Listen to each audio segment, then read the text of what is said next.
Itinaboy sa kalye ang amang lumuluhod sa putikan, habang ang asawa at biyenan niya'y nagpapakasasa sa yamang siya ang nagpundar. Para sa reputasyon natin to, walang awang bulong ng lalaki nangako ng pag-ibig bago bumalik sa bisig ng kanyang kabit. Mula sa pagiging sunod-sunurang misis, babangon si Carmela upang tupukin ang kanilang kasakiman at bawiin ang lahat hanggang saan abot ang put ng isang anak na inalisan ng dangal. Ang mainit na singaw ng nilulutong kare-kare ay pumuno sa malawak at modernong kusina ng mansyon ng mga Vergara. Maingat na hinahalo ni Carmela ang makapal na sabaw, tinitiyak na ang bawat hibla ng karne ay malambot at ang timpla ng mani ay sapat lamang upang magbigay ng kakaibang linamnam.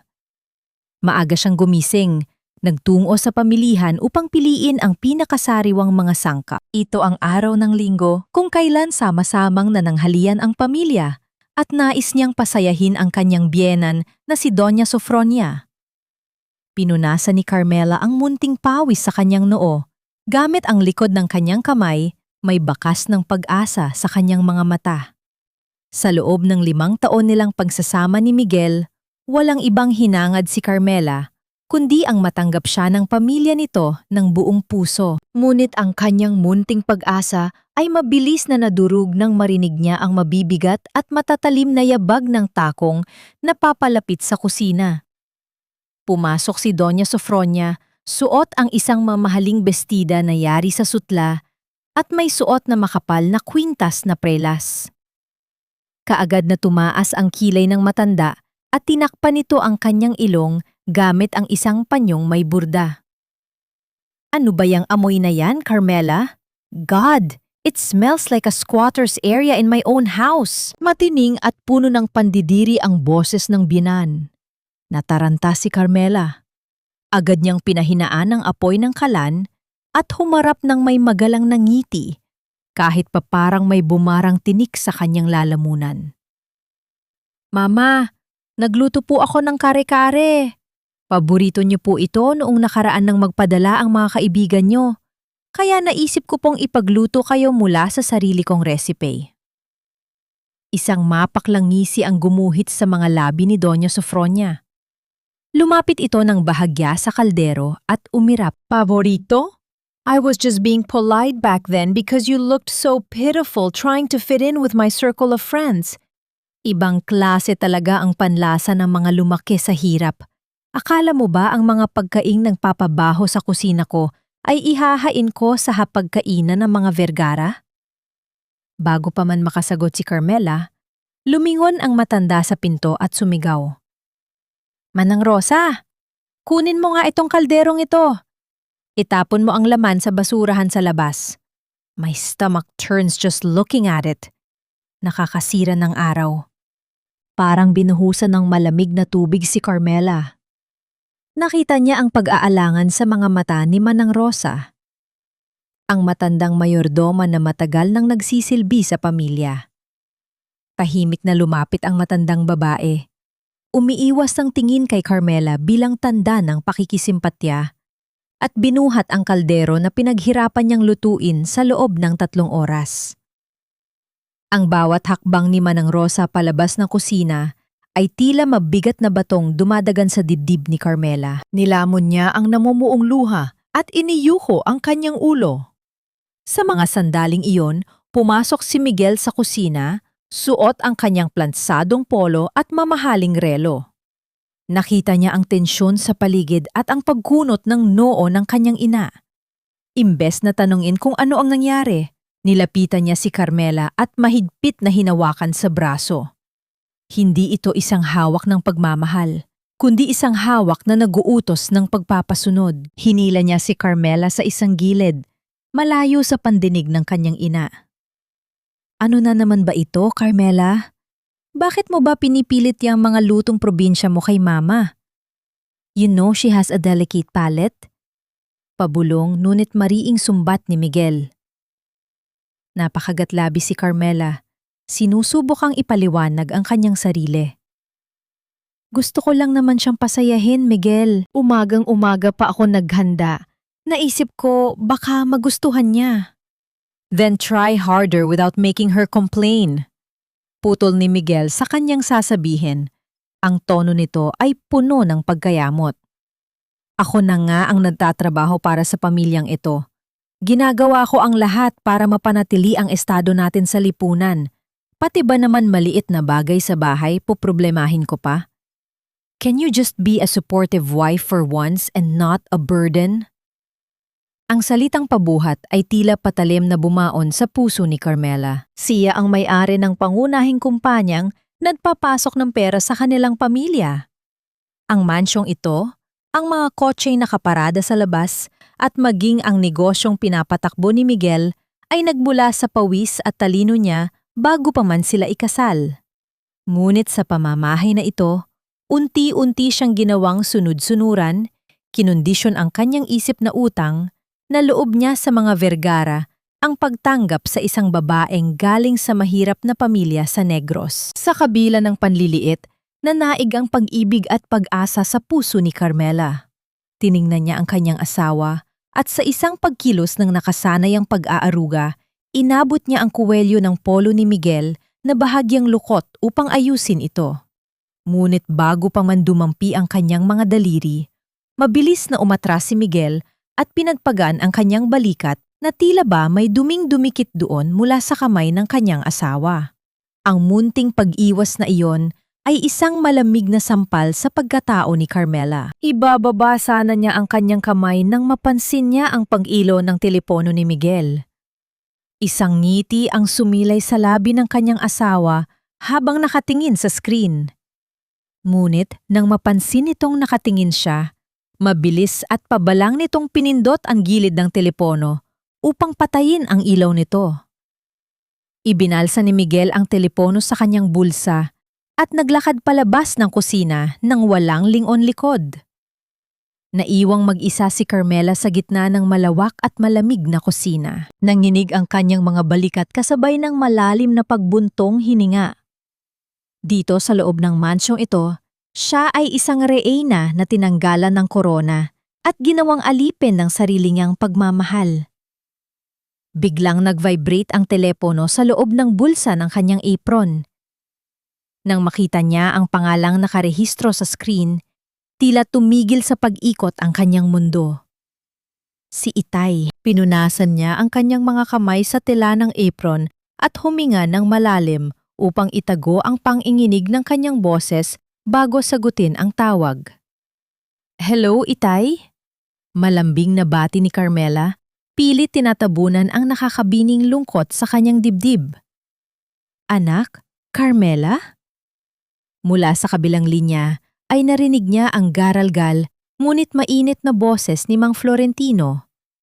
Ang boses na nag-iisang nagpaparamdam sa kanya ng tunay na tahanan. Nandito na ako sa terminal sa Iloilo, anak. Sumakay ako ng maagang biyahe. May dala akong ginataang santol at yung paborito mong minatamis na saging na ginawa ko pa kahapon. Isang mainit na luha ang tuluyang kumawala sa mata ni Carmela. Tumulo ito hanggang sa kanyang baba. Nanikip ang kanyang dibdib sa pinaghalong labis na pangungulila at matinding kaba. Gusto niyang tumakbo, yakapin ang kanyang ama at umiyak sa balikat nito. Ngunit sa kabilang banda, nakaramdam siya ng matinding takot. Kung ang niluto niyang kare-kare ay itinapon lamang sa basurahan, ano pa kaya ang gagawin ni Doña Sofronia sa kanyang amang nakasuot ng kupas na damit at may dalang mga kakaning galing sa bukid? Itay, bakit hindi niyo po sinabi agad? Pumiyok ang boses ni Carmela. Sana ay nasundo ko po kayo. Ayaw nakitang abalahin, anak. Alam ko namang abala ka sa pag-aasikaso sa asawa mo at sa biyenan mo. Kumuha na ako ng masasakyan papunta dyan. Malapit na ako bago pa man makapagsalita muli si Carmela upang pigilan sana ang ama at makipagkita na lamang sa labas. Narinig niya ang mahabang tunog ng kampanilya mula sa malaking tarangkahan ng mansyon. Dumating na siya. Kusang gumalaw ang mga paa ni Carmela. Tumakbo siya palabas ng kusina. Tinatahak ang mahabang pasilyo na gawa sa mamahaling marmol. Nang buksan ni Manang Rosa ang malaking pinto na yare sa matigas na kahoy, bumungad ang figura ng isang matandang lalaki. Ang balat nito ay sunog sa araw, ang mga kamay ay puno ng kalyo, at ang suot nitong sapatos na balat ay manipis na at nababalot ng alikabok ng mahabang biyahe. Mahigpit na nakayakap sa kanyang dibdib ang isang lumang sako na naglalaman ng kanyang mga dalang regalo. Ang mga mata ni Mang Florentino ay nagningning nang makita ang kanyang anak. Ngunit bago pa man makalapit si Carmela upang yakapin ang ama, isang matinis na boses ang pumailan lang mula sa itaas ng malaking hagdanan. Pababa si Doña Sofronia. Ang mga mata nito ay nanlilisik at nakatitig sa matandang lalaki sa may pinto na tila ba isang nakakadiring insekto ang pumasok sa kanyang malinis na palasyo? Nawala ang ngiti ni Mang Florentino. Yumuko siya ng bahagya. Isang tanda ng malalim na paggalang ng isang simpleng tao at nanginginig na inilabas ang isang malinis na garapon ng minatamis mula sa kanyang sako.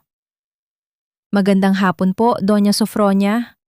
Magalang na bati ng matanda, ang tinig ay puno ng kababaang loob. May dala po akong kaunting pasalubong galing sa aming bukid para sa inyo at kay Miguel. Inialok niya ang garapon sa hangin, nagaantay na tanggapin ito. Huminto si Doña Sofronia sa huling baitang ng hagdan.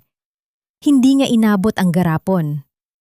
Sa halip, kinuha niya muli ang kanyang panyong may burda at mariing tinakpan ang kanyang ilong, umatras ng isang hakbang na parang nandidire na mahawaan ng sakit. "What is that smell?" Umalingaw-ngaw ang boses ng biyenan na puno ng pang-aalipusta. "Manang Rosa, bakit nagpapapasok ka ng pulubi sa loob ng pamamahay ko? Kunin mo iyang basurang hawak niya at itapon sa labas na yun din." Napatigil sa paghinga si Carmela. Ang garapon sa kamay ng kanyang ama ay bahagyang nanginig habang ang inosenteng ngiti sa labi ni Mang Florentino ay dahan-dahang naglaho na palitan ng isang mapait na pagkapahiya. "Magnanakaw! Isang hamak na magnanakaw ang dinala mo sa loob ng pamamahay ko, Carmela." Ang matinis na sigaw ni Doña Sofronia ay bumasag sa katahimikan ng mansyon. Tila isang matalim na kidlat na gumuhit sa kalangitan. Sa loob ng maliit na silid sa ibaba na inilaan para sa mga panauhin, napatigil si Carmela. Hawak niya ang isang bagong polo shirt na binili niya para sa kanyang ama. Isang kulay asul na tela na malambot sa balat. Tinitiyak na magiging komportable ang matanda sa kanyang pagtulog. Maingat niya itong pinaplansa, dinadama ang init ng bakal at ang bango ng malinis na tela habang iniisip ang kagalakang makikita sa mga mata ni Mang Florentino mamaya. Ngunit sa isang iglap, ang init ng plansa ay napalitan ng nanunuot na ginaw sa kanyang buong katawan. Nabitiwan niya ang hawak na damit at ito ay dahan-dahang nahulog sa sahig. Hindi na niya napansin ang bahagyang paglukot nito sa ibabaw ng alpombra. Wabilis na tumakbo si Carmela patungo sa sala. Doon, bumungad sa kanya ang isang tagpong hinding-hindi niya malilimutan habang siya ay nabubuhay. Nakatayo si Doña Sofronia sa gitna ng silid, ang mukha ay namumula sa galit habang marahas na hinahalughog ang lumang sako ni Mang Florentino. Ang mga gamit ng kanyang ama, ang iilang piraso ng kupas na damit, ang mga kakaning galing sa bukid at ang isang maliit na rosaryo ay nagkalat na sa makintab na sahig. Si Mang Florentino ay nakatayo sa isang sulok. Nanginghinig ang mga tuhod at ang mukha ay tila isang batang nawawala. Hindi na uunawaan ang nagaganap na kaguluhan. "Mama, anong nangyayari? Bakit niyo ginagawa ito?" Halos pabulong na tanong ni Carmela. Ang kanyang puso ay nagsisimula ng tumibok ng mabilis at masakit sa loob ng kanyang dibdib. Tingnan mong mabuti kung anong klaseng tao ang pinatira mo rito," sigaw ni Sofronia. Sa isang mabilis na pagkilos, inilabas niya ang kanyang kamay mula sa loob ng sako ng matanda. Sa pagitan ng kanyang mga daliri, lumaslas ang liwanag ng isang singsing na may malaking diamante, ang pinakamahalagang alahas ng biyenan. Nasa loob ito ng bag niya. "Ninakawan ako ng sarili mong ama, Carmela." Naramdaman ni Carmela ang pagtuyo ng kanyang lalamunan. Ang mundo ay tila umiikot ng pabaliktad. Hindi magagawa ni Itay yan. Itay, sabihin niyo po sa kanila, hindi niyo yan kinuha, di ba? Tumingin si Mang Florentino sa kanyang anak. Ang kanyang mga mata ay puno ng luha at kalituhan. Anak, Carmela, wala akong kinuha. Hindi ko alam kung paano napunta yan dyan. Maniwala ka sa akin, anak.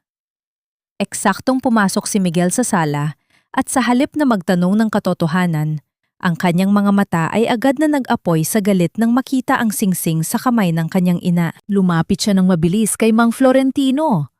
Ang bawat hakbang ni Miguel ay tila tunog ng isang paparating na hatol.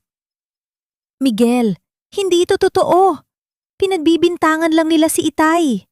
Pagsusumamo ni Carmela, hinawakan niya ang braso ng asawa, ngunit marahas siyang itinaboy nito. Tumahimik ka, Carmela. Ang ebidensya na ang nagsasalita. Bulyaw ni Miguel. Hinarap niya ang matanda at mariing hinawakan ang balikat nito. Sapat na lakas upang mapangiwi sa sakit si Mang Florentino. Ang kapal ng mukha mo. Pinatuloy ka namin dito, pinakain, tapos ito ang isusukli mo sa kabutihan namin? Gusto mo bang mabulok sa kulungan? Miguel, maawa ka sa Itay ko. Hikbi ni Carmela. Ang kanyang boses ay tila isang mahinang huni na nalulunod sa gitna ng unos. Kung ayaw mong tumawag ako ng pulis, luluhod ka sa harap ng ina ko. Utos ni Miguel kay Mang Florentino. Ang kanyang boses ay malamig at walang bakas ng awa. Luhod! Hingin mo ang tawad niya. Kung hindi, na yun din ay ipapakaladkad kita sa labas. Parang huminto ang oras para kay Carmela. Nakita niya ang kanyang ama, ang lalaking nagtaguyod sa kanya sa gitna ng hirap. Ang lalaking kailanman ay hindi nagmura o nanakit ng kapwa, ay dahan-dahang ibinababa ang kanyang katawan. Ang mga tuhod ni Mang Florentino ay tumama sa matigas at malamig na marmol ng sahig. Ang tunog ng pagtama ng buto sa bato ay tila isang malakas na dagok sa kaluluwa ni Carmela. Nakayuko ang matanda. Ang kanyang mga balikat ay nayuyugyog sa tahimik na pag-iyak habang humihingi ng tawad sa isang kasalanang hindi naman niya ginawa. I'm sorry. Patawarin niyo po ako. Ang nanghihinang tinig ng kanyang ama ay tumimo sa puso ni Carmela gaya ng isang karayom na dahan-dahang itinutusok sa pinakasensitibong bahagi ng kanyang pagkatao. Hindi na makagalaw si Carmela. Ang kanyang mga kamay ay nanlalamig at ang kanyang paningin ay nadidilim. Naramdaman niya ang matinding pait sa kanyang bibig. Ang kanyang buong pagkatao ay tila nadudurog sa bawat segundong nakikita niyang hiyang-hiya ang kanyang ama sa harap ng mga taong pinaglilingkuran niya ng buong katapatan. Umalis ka na yun din! Sigaw ni Doña Sofronia matapos makuha ang gusto niyang kahihiyan. Huwag na huwag ka nang magpapakita rito. Ikaw na magnanakaw ka. Tumayo si Mang Florentino. Hindi na muling tumingin pa kay Carmela. Kinuha niya ang kanyang lumang sako na ngayon ay halos wala ng laman at dahan-dahang naglakad patungo sa pintuan. Sa labas, ang langit ay nagsimula ng magbuhos ng malakas na ulan. Ang bawat patak ng tubig na tumatama sa bubong ay tila sumasabay sa kumpas ng nadudurog na puso ni Carmela. Pinanood niya ang papalayong anino ng kanyang ama. Mag-isa sa gitna ng dilim at basa ng ulan, itinaboy na parang isang basurang walang halaga. Naiwan si Carmela na nakatayo sa gitna ng sala, pila isang estatwang walang buhay. Ang katahimikan ng mansyon ay mas nakakabingi kaysa sa anumang sigaw. Pinunasan niya ang kanyang mukha, ngunit walang luhang lumabas. Ang kanyang sakit ay mas ng malalim para sa simpleng pag-iyak. Pagkalipas ng ilang oras, habang ang lahat ay natutulog na, dinala ni Carmela ang mga labi ng gamit ni Mang Florentino na naiwan sa sahig. Habang maingat niyang inaayos ang mga ito, may isang maliit na piraso ng papel na nalaglag mula sa ilalim ng cabinet ni Doña Sofronia, isang lugar na malapit sa kinatatayuan ng binan kanina. Dinampot niya ito at binuksan sa ilalim ng malamlam na ilaw ng kusina. Ang kanyang hininga ay tila napatid. Ito ay isang resibo mula sa isang kilalang sanglaan sa Iloilo. Nakasulat doon ang pangalan ni Sofronia Vergara at ang petsang nakatala ay kahapon lamang. Ang bagay na isinangla? Isang sing-sing na diamante na ang deskripsyon ay tugmang-tugma sa alahas na nawala kani-kanina lang. Isang malamig na kilabot ang gumapang sa likuran ni Carmela. Ang sing-sing ay wala naman talagang nawala. Ito ay sadya nilang inilagay sa gamit ng kanyang ama upang sadyang sirain ang dangal nito. Isang planadong pagtatraidor. Nanigas ang mga daliri ni Carmela sa pagkakahawak sa papel. Ang kanyang mga mata, na kanina ay puno ng pait, ay dahan-dahang nag-apoy sa isang bagong uri ng determinasyon. Bakit ang kabutihan ay palaging tinutumbasan ng ganitong kalupitan? Bakit ang mga taong nagmamahal ng tapat ang palaging pinagkakaitan ng katarungan? Tumingin siya sa bintana, sa madilim at maulang gabi, kung saan nandoon ang kanyang ama. Ang katanungang ito ay naiiwan sa hangin, tila isang sumpa na naghihintay ng kasagutan. Ang katahimikan ay hindi palaging tanda ng pagsuko. Minsan, ito ang pinakamalakas na sigaw ng isang pusong naghahanda para sa digmaan. Pinihit ni Carmela ang trangka ng pinto ng banyo at marahang isinara ito. Tinitiyak na walang anumang tunog na makakalabas. Sa loob ng maliit na espasyong iyon na nababalot ng malamig na puting porselana, dahan-dahan siyang napaupo sa sahig. Ang lamig ng mga tile ay tumago sa kanyang balat, ngunit mas matindi ang ginaw na nararamdaman niya sa kanyang kalooban. Kinuha niya ang isang malinis na tuwalya at mariing itinakip sa kanyang mukha. Doon, sa gitna ng kadiliman ng tela, ibinuhos ni Carmela ang lahat ng pait na kanina pa sumasakal sa kanyang lalamunan. Ang kanyang mga balikat ay nayuyugyog sa bawat pigil na hikbi at ang kanyang mga daliri ay bumaon sa malambot na himulmol ng tuwalya upang pigilan ang isang malakas na hiyaw na nais kumawala sa kanyang dibdib. Naramdaman niya ang init ng kanyang mga luha na mabilis na hinihigop ng tela. Tila ba? Maging ang kanyang pighati ay kailangang itago at linisin bago pa man may makapansin nito. Matapos ang tila, walang katapusang minuto ng pag-iyak. Narinig niya ang mahinang pag-vibrate ng kanyang telepono sa ibabaw ng lababo. Sa panghiinig ng mga kamay, kinuha niya ito at nakita ang mukha ng kanyang ama sa screen. Huminga siya ng malalim, pinilit na pakalmahin ang kanyang paghinga at uminom ng kaunting tubig mula sa gripo upang linisin ang garalgal sa kanyang tinig. "Hello, Itay?" Pabulong na bungad ni Carmela. Ang kanyang boses ay pilit na pinapatatag. "Anak, huwag ka nang mag-alala sa akin." Ang boses ni Mang Florentino ay narinig niyang may kasamang malakas na hangin at ingay ng mga sasakyan sa background. "Nandito na ako sa isang maliit na tuluyan malapit sa terminal. Maayos ang higaan dito, Carmela. At ang mga tao rito ay mababait. Magpapahinga lang ako ng kaunti bago ako bumalik sa Negros bukas." Alam ni Carmela na nagsisinungaling ang kanyang ama. Nararamdaman niya ang pagod sa bawat kataga nito at ang pait ng pagtataboy na dinanas nito kanina. Ngunit mas masakit para sa kanya ang marinig ang susunod na payo ng ama. "Carmela, makinig ka sa akin. Huwag kang makikipag-away kay Miguel dahil sa akin. Ang mahalaga ay ang pamilya mo. Maging mabuting asawa ka, anak. Lunukin mo ang pride mo para sa katahimikan ng inyong pagsasama. Ayos lang ako, anak. Sanay na ang itay mo sa ganitong buhay." Nang matapos ang tawag, tila may malaking bato na dumagan sa puso ni Carmela.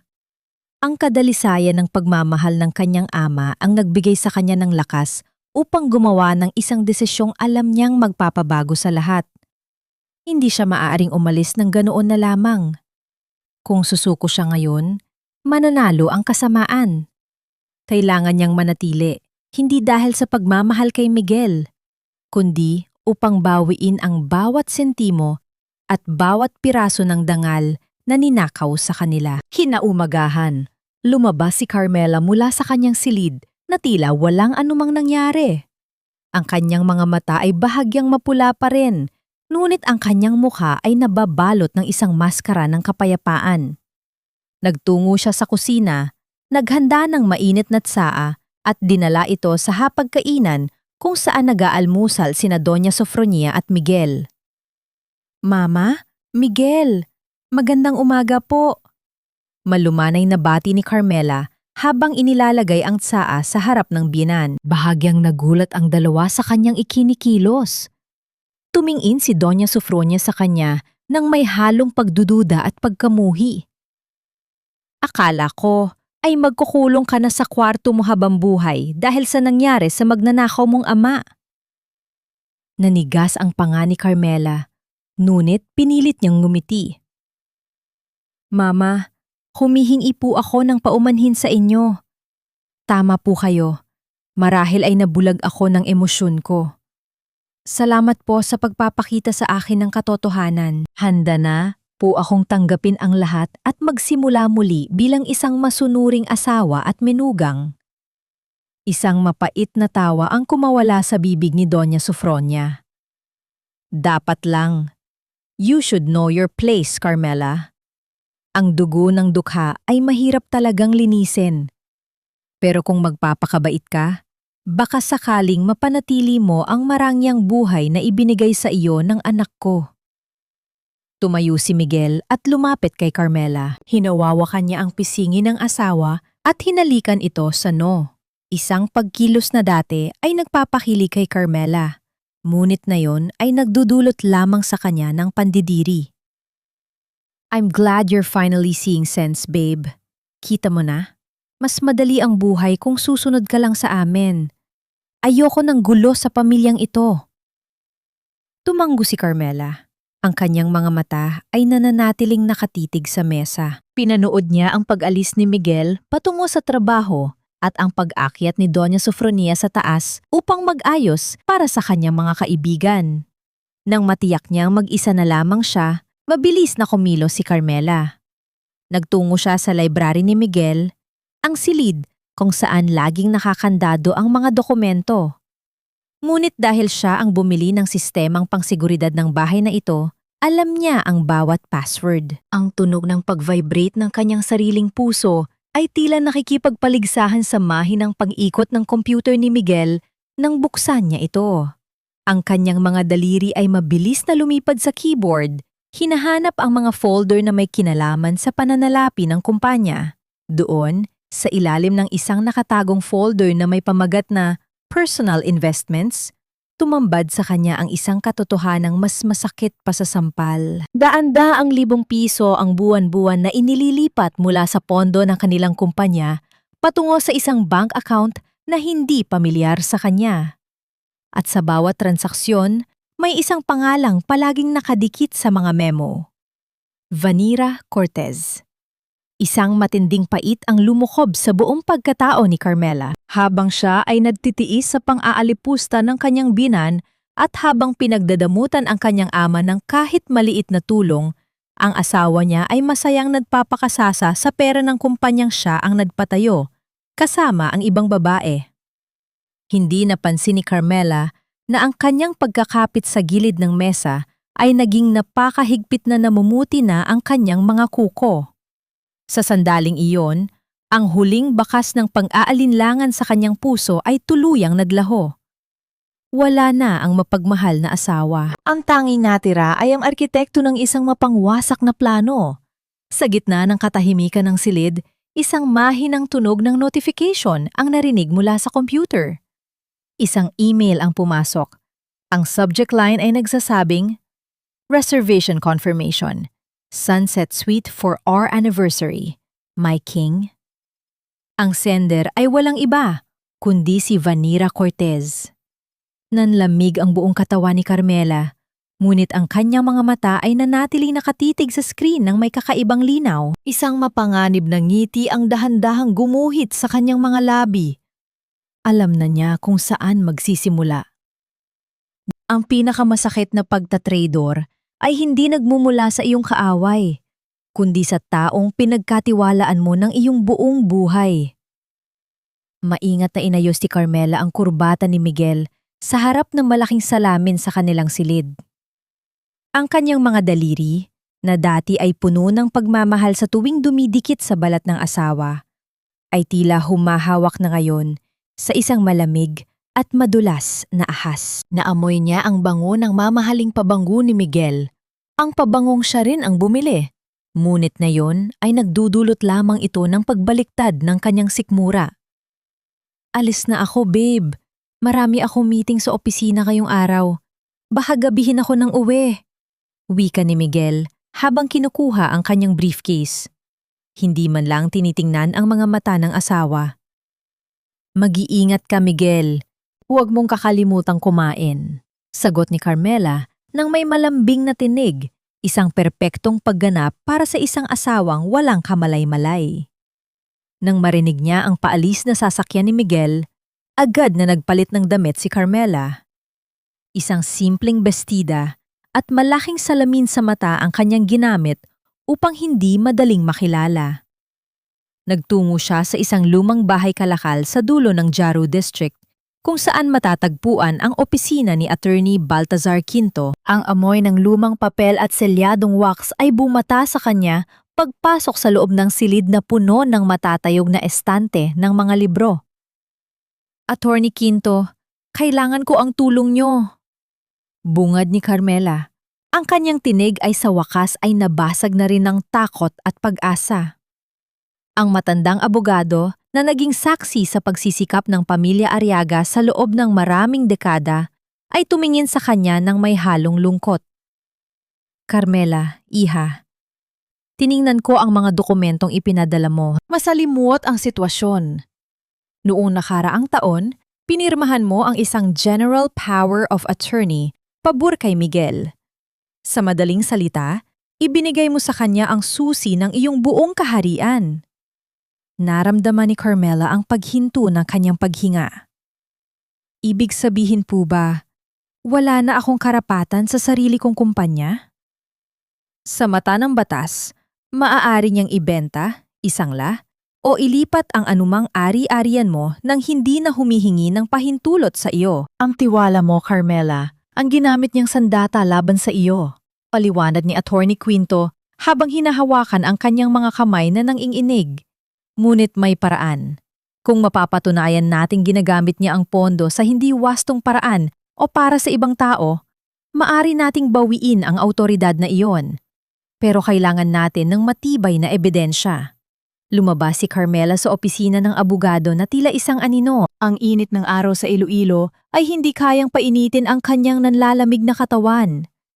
Habang naglalakad patungo sa kanyang sasakyan, isang pamilyar na puting SUV ang nahuli ng kanyang paningin na nakaparada sa tapat ng isang marangyang kondominium sa Diversion Road.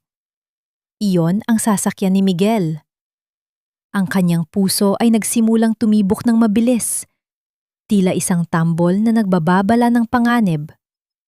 Sumilong siya sa likod ng isang malaking puno ng kabalyero at naghintay. Hindi nagtagal, bumukas ang pinto ng gusali. Lumabas si Miguel, ngunit hindi siya nag-iisa. Nakakapit sa kanyang braso ang isang babaeng mas bata. May suot na mamahaling damit at sapatos. Si Vanira Cortez. Nagtawanan ng dalawa. Isang tunog na tila nagpira-piraso sa natitirang bait sa isip ni Carmela. Nakita niya ang paghaplos ni Miguel sa buhok ni Vanira. Ang parehong haplos na dati ay inakala niyang para sa kanya lamang. Ngunit ang mas ikinabigla ni Carmela ay nang itaas ni Vanira ang kanyang kamay upang ayusin ang kanyang buhok sa ilalim ng sikat ng araw. Doon, sa gitna ng maliwanag na liwanag, lumaslas ang isang pamilyar na hinang mula sa daliri ni Vanira. Ang singsing. Ang singsing na diamante ni Doña Sofronia. Ang parehong singsing na ginamit upang hiyain at itaboy ang kanyang ama sa gitna ng ulan. Ngayon, ito ay kumikinang sa daliri ng kabit ng kanyang asawa, Tila ba isang premyo sa kanilang matagumpay na panlilinlang? Isang matinding paet ang lumabas sa bibig ni Carmela. Tila ba uminom siya ng lason? Ang bawat piraso ng puzzle ay nabuo na sa kanyang isipan. Hindi lamang ito simpleng pangangaliwa. Ito ay isang masistemang pagnanahaw sa kanyang dangal, sa kanyang pera, at sa pagkatao ng kanyang ama. Nagtulungan ang mag-ina upang makuha ang lahat sa kanya, habang ang singsing na iyon ay nagsisilbing simbolo ng kanilang pagkakaisa sa kasamaan. Naramdaman ni Carmela ang pagtagas ng dugo mula sa kanyang palad dahil sa higpit ng pagkakakuyom ng kanyang mga kuko. Ngunit hindi nga ito naramdaman. Ang tanging nararamdaman niya ay ang malamig at kalkuladong galit na ngayon ay tuluyan ng lumamon sa kanyang buong pagkatao. Pinanood niya ang pag-alis ng sasakyan ni Miguel kasama si Vanira, habang ang bawat pag-ikot ng gulong nito ay tila nagmamarka ng bilang ng mga araw na natitira sa kanilang kaligayahan. Kinuha ni Carmela ang kanyang kelpono at mabilis na kinuha ang larawan ng dalawa, pati na ang malapit ang kuha ng singsing sa daliri ng babae. Lahat ng kinuha nyo, ibabalik nyo ng may kasamang interes. Bulong ni Carmela sa hangin. Ang kanyang tinig ay wala ng bakas ng luha, kundi puno ng isang mapanganib na pangako. Bumalik siya sa kanyang sasakyan, ang kanyang mga mata ay nakatuon sa daan, ngunit ang kanyang isip ay nasa isang malayong hinaharap. Isang hinaharap kung saan siya naman ang tatawa sa huli. Ngunit habang pabalik siya sa mansyon, isang katanungan ang pilit na gumugulo sa kanyang isipan.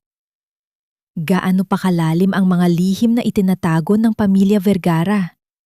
At sino pa ang kasabwat sa dambuhalang panlolokong ito? Ang pinakamatalas na patalim ay ang mga niting ipinapakita sa kaaway, habang ang kamay ay dahan-dahang humahawak sa hawakan ng espada. Ang sikat ng umaga ay pumasok sa malawak na dining room ng mansyon, nagbibigay ng ningning sa mga mamahaling kagamitang pilak na nakahanay sa mesa. Ngunit para kay Carmela, ang bawat sinag ng araw ay tila naglalantad lamang sa dumi na nakatago sa ilalim ng karangyaan ng pamilya Vergara. Tahimik siyang naglalagay ng prutas sa pinggan ni Doña Sofronia. Ang kanyang mga galaw ay banayad at puno ng pagtitimpi. Miguel, kailangan ko ng 5 milyong piso para sa ika-65 kaarawan ko sa susunod na buwan. Bahasag ni Doña Sofronia sa katahimikan. Ang boses nito ay puno ng awtoridad habang humihigop ng mainit na tsokolate. Gusto ko ang pinakamagarbong selebrasyon sa buong Iloilo. I want the world to know that the Vergaras are still at the top. Bahagyang nabulunan si Miguel at mabilis na uminom ng tubig. Pero ma, medyo tight ang cash flow ng kumpanya ngayon. Marami tayong investments na hindi pa nagmamature. Isang matalim na tingin ang ipinukol ng matanda sa kanyang anak. At bakit? Are you telling me na hindi mo kayang bigyan ng disenteng party ang sarili mong ina? Napupunta ba ang pera sa ibang bagay, Miguel? Ramdam ni Carmela ang bahagyang panginginig ng kamay ni Miguel sa ilalim ng mesa. Alam niya kung saan napupunta ang pera. Sa mga condo unit, sa mga mamahaling bag ni Vanira, at sa mga sugal ng kanyang asawa. Tumingin si Miguel kay Carmela. Ang kanyang mga mata ay biglang nagbago mula sa kaba patungo sa isang mapanlinlang na lambing. Babe, tawag ni Miguel sa kanya. Hinawakan nito ang kamay ni Carmela sa ibabaw ng mesa. May isang paraan sana. Mayroon pa tayong property sa Negros. Yung lupang nakapangalan sa iyo na balak nating gawing subdivision. Kung pipirmahan mo lang ang dokumento para ma-loan natin ito sa bangko, makukuha natin ang budget para kay mama at may sobra pa para sa expansion natin. Ito na ang pagkakataong hinihintay ni Carmela. Ang huling piraso ng kanyang ari-arian na nais nilang limasin. Pinilit ni Carmela na manginig ang kanyang labi at nagpaubaya ng isang butil ng luha sa kanyang pisingi. Pero Miguel, yun na lang ang natitirang alaala ng mga Arriaga. Iyon ang lupa kung saan lumaki si Itay. Hikbi ni Carmela, Isang sining ng pagganap na binuo mula sa tunay na sakit. Please, Carmela, para ito sa pamilya natin. Isipin mo na lang ang danggal ni Mama. Pamimilit ni Miguel, ang kanyang boses ay puno ng wad na pangungulila. Pagkatapos nito, maibabalik din natin ang lahat. Trust me, babe. Yumuko si Carmela. Kunyari, ay nag-iisip ng malalim. Sige, Miguel. Kung yan ang makakapagpasaya kay Mama at makakatulong sa atin, gagawin ko. Isang mabilis na sulyap ng tagumpay ang nagpalitan sa pagitan ni na Miguel at Doña Sofronia. Hindi nila alam na ang mga dokumentong nasa loob ng briefcase ni Miguel ay napalitan na ni attorney. Kinto kagabi, ang pinirmahan ni Carmela ay hindi isang loan agreement, kundi isang pagbawi ng lahat ng kanyang power of attorney at ang paglilipat ng lahat ng assets ng kumpanya sa isang trust fund na hindi maaring galawin ni Miguel. Nang makaalis si Miguel patungo sa trabaho, naiwan si Carmela sa kusina. Kumuha siya ng butil ng kape at dahan-dahang giniling ang mga ito. Ang tunog ng pagdurog ng kape ay tila musika sa kanyang mga pandinig. Isang paalala na malapit na ring madurog ang kapangyarihan ng mga taong umapi sa kanya. Gumawa siya ng isang tasa ng mainit na kape, hinahalo ang bawat butil ng asukal ng may katumpakan, habang ang bawat pag-ikot ng kutsara ay tila pagbibilang ng mga oras na natitira sa mga Vergara. Sa kalagitnaan ng hapon, habang si Doña Sofronia ay natutulog, nakatanggap si Carmela ng isang mensahe mula kay Attorney Quinto. Nakuha na namin ang file mula sa bodega. Panuurin mo. Mabilis na nagtungo si Carmela sa kanyang silid at nilak ang pinto. Binuksan niya ang kanyang laptop at tiningnan ang video file na ipinadala ng abogado. Ito ang footage mula sa nakatagong kamera sa bodega noong araw na mapalayas ang kanyang ama. Ang kanyang puso ay tila gustong tumalon mula sa kanyang dibdib habang pinapanood ang video. Nakita niya ang kanyang biyena na si Doña Sofronia maingat na lumingon sa paligid bago mabilis na isinilid ang singsing na diamante sa bulsa ng lumang sako ni Mang Florentino. Walang pag-aalinlangan, walang pagsisisi. Isang malamig at planadong krimen upang sirain ang isang matandang walang kalaban-laban. Napahawak si Carmela sa kanyang bibig upang pigilan ang isang malakas na hiyaw. Ang bawat luhang pumatak mula sa kanyang mga mata ay hindi na dahil sa pighati, kundi dahil sa isang nagbabagang katarungan. Ang ebidensyang ito ang magiging mitsa ng kanilang pagbagsak. Isang mahinang tunog ng pagkatok ang narinig niya mula sa pinto. Ma'am Carmela? Pinatatawag po kayo ni Doña Sofronia sa saya. Dumating po ang interior designer para sa party. Boses iyon ni Manang Rosa. Pinunasan ni Carmela ang kanyang mukha. Huminga ng malalim at muling isinuot ang kanyang maskara ng isang masunuring asawa. Susunod na ako, Manang Rosa. Habang pababa siya ng hagdan, nakita niya si Doña Sofronia na masayang pumipili ng mga kulay para sa kanyang magarbong kaarawan. Habang sa kabilang kanto ng sala, ay nakita niya ang isang litrato ng kanyang asawa.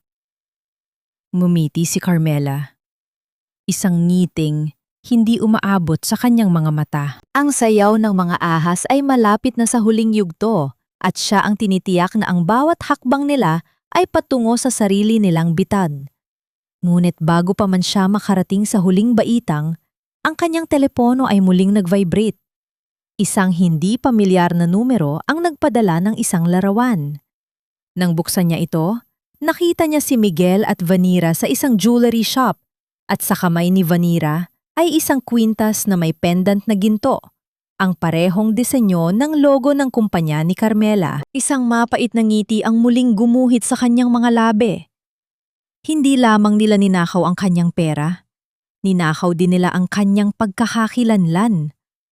Ngunit sa bawat bagay na kinuha nila, isang mas mabigat na kabayaran ang naghihintay. Ang rurok ng kapalaluan ay madalas na huling hantungan bago ang isang masakit na pagbulusok sa lupa.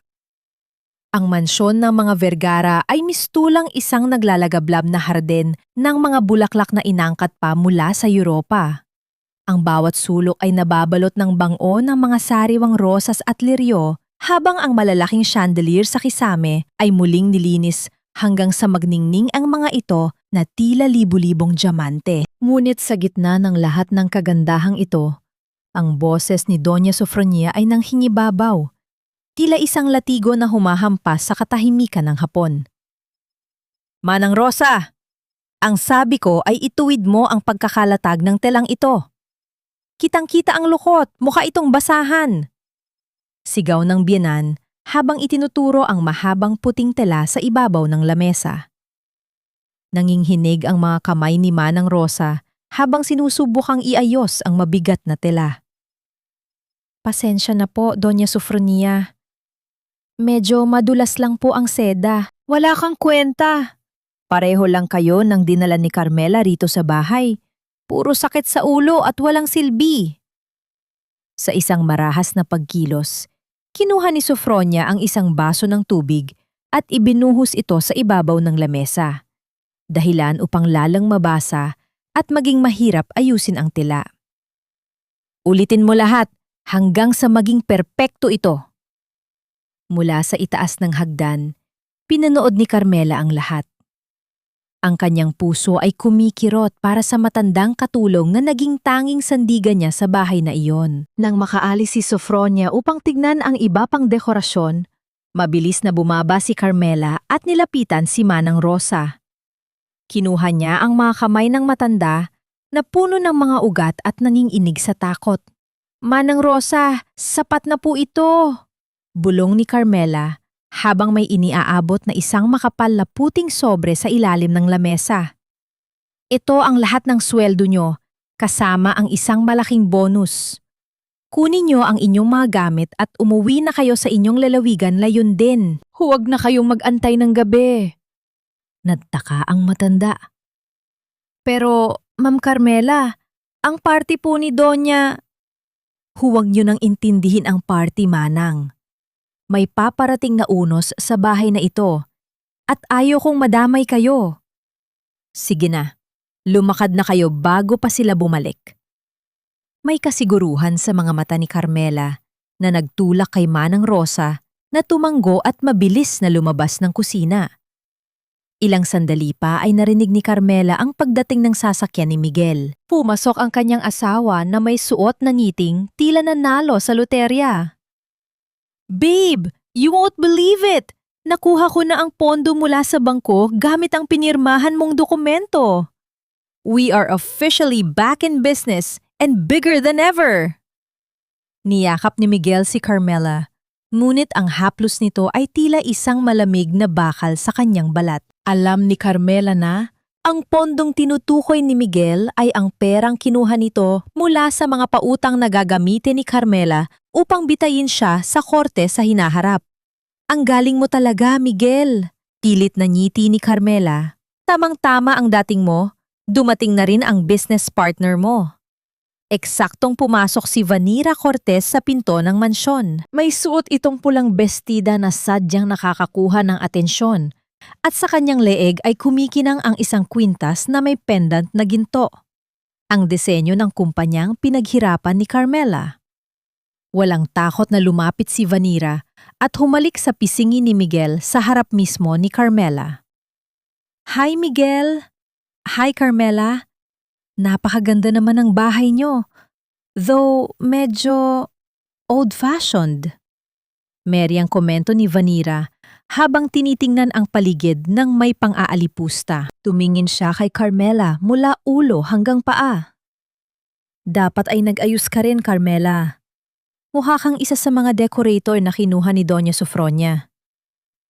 Hindi kumibo si Carmela. Sa halip, lumapit siya ng kaunti kay Vanira at tiningnan ng maigi ang kamay ng babae. Napakaganda ng singsing mo, Vanira. Napakapamilyar ng disenyo nito. Parang Nakita ko na ito sa koleksyon ni Doña Sofronia. Bahagyang natigilan si Vanira at mabilis na itinago ang kanyang kamay sa likuran, habang si Miguel ay agad na uminom ng alak upang itago ang kanyang pagkataranta. Marami namang ganyang disenyo sa mga mall, babe. Huwag mo nang pansinin. Mabilis na sabat ni Miguel. Bago pa man makasagot si Carmela, pumasok ang isang tauhan ng courier. Delivery po para kay Doña Sofronia Vergara. Galing po sa Negros Occidental. Inabot ni Carmela ang maliit na binalot na package. Nang buksan niya ito, isang simpleng card ang lumabas. Ito ay sulat kamay ng kanyang ama, si Mang Florentino. May kasama itong isang maliit na sachet ng tuyong bulaklak ng kape, ang paboritong amoy ni Sofronia noong mabait pa ito sa kanya. Nakasulat sa card, "Maligayang kaarawan, Doña Sofronia. Dalangin ko ang inyong kalusugan at kapayapaan. Patawad po sa anumang pagkukulang." Eksaktong lumabas si Sofronia sa saya at nakita ang hawak ni Carmela. "Ano yan?" "Galing po kay Itay, Mama. Pagbati po para sa inyong kaarawan." Malambing na sagot ni Carmela. Kinuha ni Sofronia ang card ng may pandidiri. Nang mabasa niya ang nilalaman, isang mapait na tawa ang kumawala sa kanyang mga labi. "Kapayapaan? From a thief? How ironic." Sa harap ni na Miguel, Vanira at Carmela, marahas na pinunit ni Sofronia ang card sa gitna.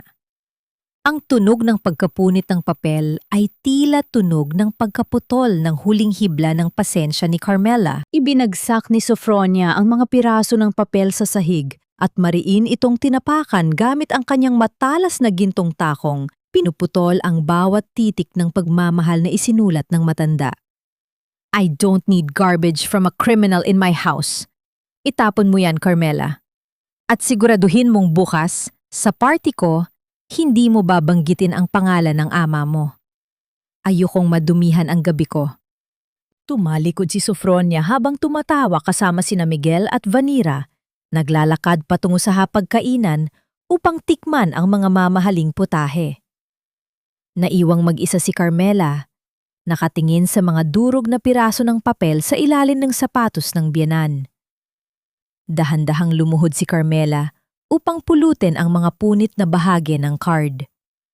Sa bawat piraso na kanyang hinahawakan, nararamdaman niya ang init ng pagmamahal ng kanyang ama at ang lamig ng kalupitan ng mga taong kaharap niya. Isang tahimik na panunumpa ang binuo niya sa kanyang isipan habang pinupunasan ang alikabok sa papel. Ang bawat tawa ni na Sofronia, Miguel at Vanira na umaalingaw-ngaw sa mansyon ay tila mga pako na ibinabaon sa kanilang sariling kabaong. Hindi alam ng mga ito na ang gabi ng bukas ay hindi magiging selebrasyon ng kanilang kapangyarihan, kundi ang pagtatapos ng kanilang kaligayahan. Tumingin si Carmela sa malaking portrait ng pamilya Vergara sa dingding. Sa kanyang isip, tila nakikita na niyang nagliliyab ang larawang iyon, kasabay ng pagbagsak ng imperyong itinayo sa ibabaw ng luha ng mga inosente. "Huwag kang lalabas ng kwarto ngayong gabi, Carmela. Baka mapahiya lang kami sa mga bisita dahil sa pananamit at pananalita mo." Ang mga salitang iyon ni Miguel ay tila isang malamig na hampas ng bakal sa gitna ng katahimikan ng kanilang silid. Habang sinusuot ng kanyang asawa ang kanyang mamahaling tuksido sa harap ng salamin, hindi man lang nito tinapunan ng tingin si Carmela na nakaupo sa gilid ng kama. Para kay Miguel, si Carmela ay hindi na isang katuwang sa buhay, kundi isang mansa sa kanyang pinapangarap na marangyang mundo. Isang paalala ng isang nakaraang nais niyang ibaon sa limot. Ang mga dadalo rito ay mga senador, matatagumpay na negosyante, at ang matataas na lipunan ng Iloilo. Pagpapatuloy ni Miguel habang inaayos ang kanyang cufflink na ginto. Hindi nila kailangang malaman na ang asawa ko ay galing sa pamilya ng isang... Alam mo na, just stay here, order some room service, and let us handle the guests. Narinig ni Carmela ang marahang paglapat ng pinto nang lumabas si Miguel.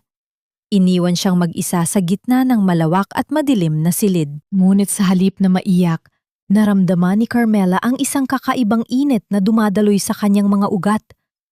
Tumayo siya at dahan-dahang lumapit sa bintana, pinanood ang pagdating ng mga nagkikintabang sasakyan sa harap ng mansyon. Ang tunog ng mga yabag ng sapatos sa marmol at ang malakas na tawanan ng mga bisita ay umaabot hanggang sa kanyang silid. Tila isang mapang-uyam na musika. Sa ibaba, si Doña Sofronia ay naglalakad na parang isang reyna, suot ang kanyang pinakamarangyang gown at ang mga alahas na ninakaw ang kinang mula sa pawis ni Carmela. Kasunod nito si Vanira Cortez na walang kahiyahiyang umaarte bilang pangunahing ginang ng tahanan, bumabati sa mga panauhin at tumatawa kasama si Miguel. Sila ang mga ahas na naniniwalang matagumpay nilang napaamo ang kanilang biktima. Dahan-dahang humarap si Carmela sa kanyang sariling salamin. Ang babaeng nakikita niya ay hindi na ang mahiyaing probinsyana na laging nakayuko. Kinuha niya ang kanyang makeup kit at nagsimulang mag-ayos. Ang bawat paghaplos ng brush sa kanyang balat ay tila paglililok ng isang bagong katauhan. Nilagyan niya ng makapal na eyeliner ang kanyang mga mata. Ginagawa itong matalas at puno ng misteryo. Ang huling hinawakan niya ay ang kanyang lipstick, isang kulay na kasing pula ng sariwang dugo, kasing tapang ng apoy na matagal nang naglalagablab sa kanyang kalooban. Binuksan ni Carmela ang kanyang closet at inilabas ang isang mahabang bestida na gawa sa pulang seda. Ito ang huling regalo sa kanya ni Mang Florentino bago ito pinalayas. Isang telang pinag-ipunan ng matanda sa loob ng maraming taon. Nang isuot niya ito, ang pakiramdam ng malambot na tela sa kanyang balat ay tila yakap ng kanyang ama. Nagbibigay sa kanya ng lakas na hindi kayang ibigay ng anumang kayamanan ng mga Vergara. Isang mahinang tunog ng notification ang narinig mula sa kanyang telpono. Binasa niya ang mensahe mula kay Attorney Quinto. Lahat ay handa na, Carmela. Ang mga dokumento, ang media, at ang mga otoridad. Ikaw na lang ang hinihintay. Huminga ng malalim si Carmela. Ang kanyang puso ay tumitibok ng may kaayusan. Wala ng kaba, wala ng pag-aalinlangan. Kinuha niya ang isang maliit na clutch bag at inilagay doon ang isang flash drive. Ang sandatang wawasak sa ilusyon ng pamilya Vergara. Habang naglalakad siya patungo sa pinto, tila tumigil ang pag-ikot ng mundo sa loob ng silid. Ang bawat hakbang niya ay may bigat ng katarungan. Hindi siya bababa bilang isang biktima.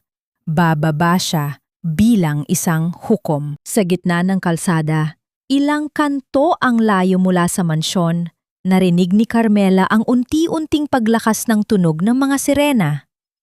Hindi iyon ang tunog ng ambulansya, kundi ang tunog ng paparating na katotohanan. Isang matalim na ngiti ang gumuhit sa mga labi ni Carmela. Binuksan niya ang pinto ng kanyang silid at lumabas sa pasilyo. Ang malamig na hangin mula sa aircon ng mansyon ay dumampi sa kanyang balat. Ngunit mas matindi ang lamig ng kanyang determinasyon. Mula sa itaas ng balkonahe, tiningnan niya ang mga tao sa ibaba na masayang nagkakasiyahan. Walang kamalay-malay na ang kanilang kinatatayuan ay isang bahay na gawa sa baraha at siya ang hanging nakatakdang magbabagsak dito. Sa gitna ng salya, nakita niya si Miguel na masayang nakikipag-usap sa isang kilalang politiko habang si Vanira ay nakasandal sa kanyang balikat. Doon, sa ilalim ng nagniningning na chandelier, ang lahat ay tila perpekto. Magpakasaya kayo! Bulong ni Carmela sa sarili. Ang kanyang tinig ay malamig at puno ng kapangyarihan. Dahil ito na ang huling gabing tatawa kayo sa ibabaw ng dangal ng ama ko. Dahan-dahan niyang inihakbang ang kanyang paa sa unang baitang ng hagdan. Ang bawat pagtama ng kanyang takong sa marmol ay tila tunog ng isang orasan na nagbibilang ng huling sandali ng isang imperyo. Ang tanong ay hindi na kung babagsak ba sila, kundi kung may matitira pa ba sa kanilang pagkatao matapos ang gabing ito. Ang katotohanan ay tila isang ilog. Maaari mo itong harangan ng pansamantala.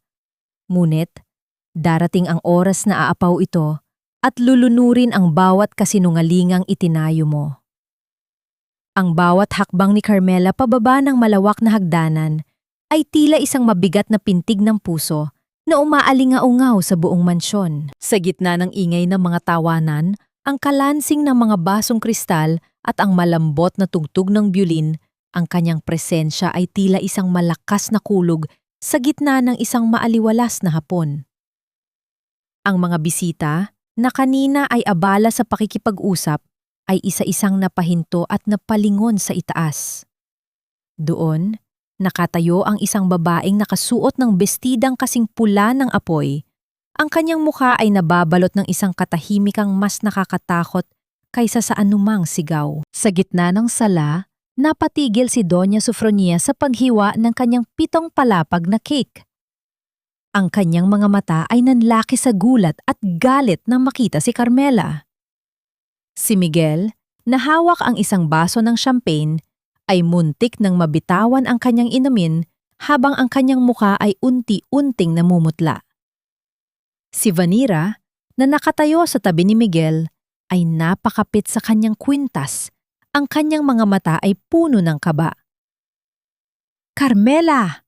Ang sabi ko ay huwag kang bababa!" Ang nanginginig na tinig ni Miguel ay pilit na ibinubulong, ngunit sapat na upang marinig ng mga taong malapit sa kanya. Hindi kumibo si Carmela. Nagpatuloy siya sa pagbaba hanggang sa marating niya ang huling baitang. Ang tunog ng kanyang mga takong sa marmol ay tila naghuhudyat ng pagtatapos ng isang palabas.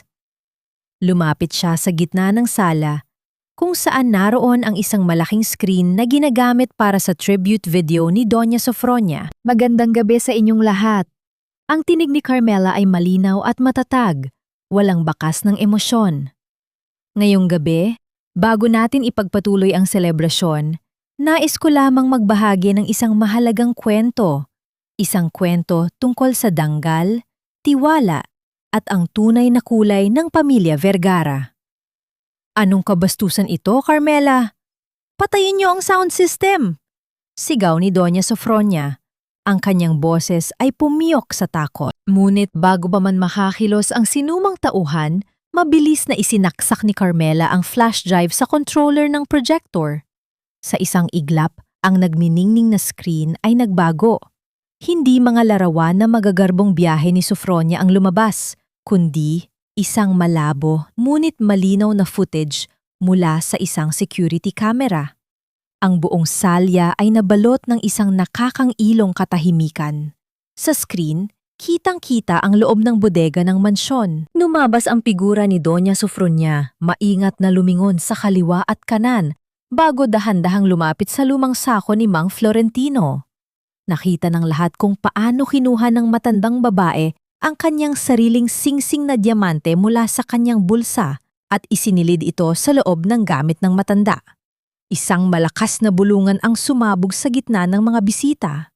Ang mga senador at negosyanteng kanina ay pumupuri sa pamilya Vergara ay ngayon ay nantitinginan ng may pandidiri. "Ito ang katotohanan sa likod ng pagnanakaw na ibinintang niyo sa aking ama," ani Carmela. Ang kanyang mga mata ay diretsyong nakatingin kay Sofronia na ngayon ay napasandal na sa lamesa. Ang kanyang muka ay kasing puti ng kanyang perlas. "Pinahiya niyo ang isang matandang walang ibang ginawa, kundi ang mahalin ang kanyang anak. Pinagmakaawa niyo siya sa harap ng lahat. Para sa isang kasalanan kayo ang gumawa." "Sinungaling? Fake ang video na yan!" sigaw ni Miguel. Tinangka niyang sugurin si Carmela upang agawin ang mikropono. Ngunit sa sandaling iyon, ang malaking pinto ng mansyon ay bumukas ng marahas. Ang tunog ng mabibigat na yabag ng mga sapatos na balat ay umalingaw-ngaw sa pasilyo.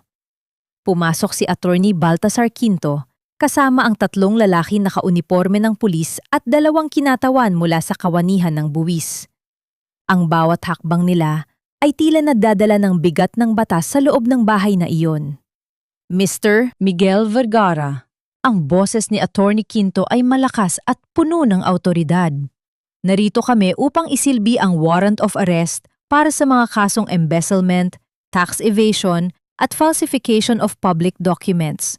Kasama na rin dito ang utos ng korte para sa pansamantalang pagpapasara ng inyong mga negosyo para sa masusing investigasyon.